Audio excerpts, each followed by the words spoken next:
Assalamu alaikum, barkanku da zuwa wannan channel tamu ta Hausa Tech Review. Yau za mu kawo muku abubuwa guda 10 da ya kamata ku sani dangance da Android 11. Abu na farko shine Pixel Launcher. Pixel Launcher ce wadda za ta ba ku damar juya allon wayarku wanda babu ita a sai da ta gabata kamar Android 10, Android 5.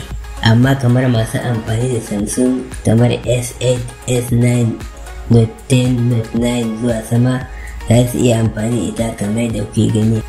Amma kamar masu amfani da sauran wayoyi wanda suke amfani da Android version ba su da wannan damar yin amfani da ita. Pin and hide app zai baka dama kai pin din a manhajar da kake so kai amfani da ita, ko kuma ka boye manhajar da baka so kai amfani da ita ko kuma wani ya gani. Amma kamar masu amfani da Samsung suna da damar boye kowace manhaja wanda ba sa so a gani, ko da suna amfani da Android 10 ne ko kuma Android 5. App switcher and screenshot. App switcher shine wanda zai baka dama home guda 3, ka yi screenshot ko ka tura wani, ko kuma ka yi copy din rubutun da yake kan wayarka. Notification and media control. Idan ka lura za ga wajen da ke jawo wajen sanarwarka da ran za ga dumin binci, kamar wannan ya ɗan fi kyau da wannan. Sai kuma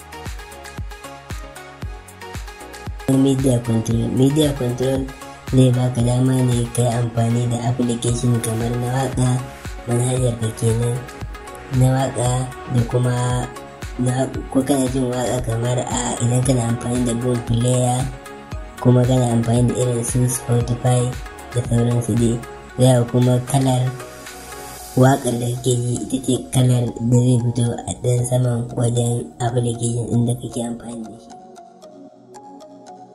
Screen recorder wanda zai baka dama ka yi recording ɗin screen ɗin wayarka ba tare da ka ɗauko wani application wanda zai taimaka maka wajen yin screen recording ba, ko da idan kana amfani da wayarka kana so ka nuna wani ko ka tura masa ɗin bidiyon da kake so ka yi kamar da ne. Amma kamar masu amfani da Samsung suna damar wannan su yi recording ɗin wayarsu ka chat bubble, idan za ka mai da application ka yi minimizing nasa ya zama ɗan ƙarami, wanda zai baka dama ka yi amfani da bluetooth ɗinka ko da wayarka tana fly mode wanda babu a Android ɗin da suka wuce.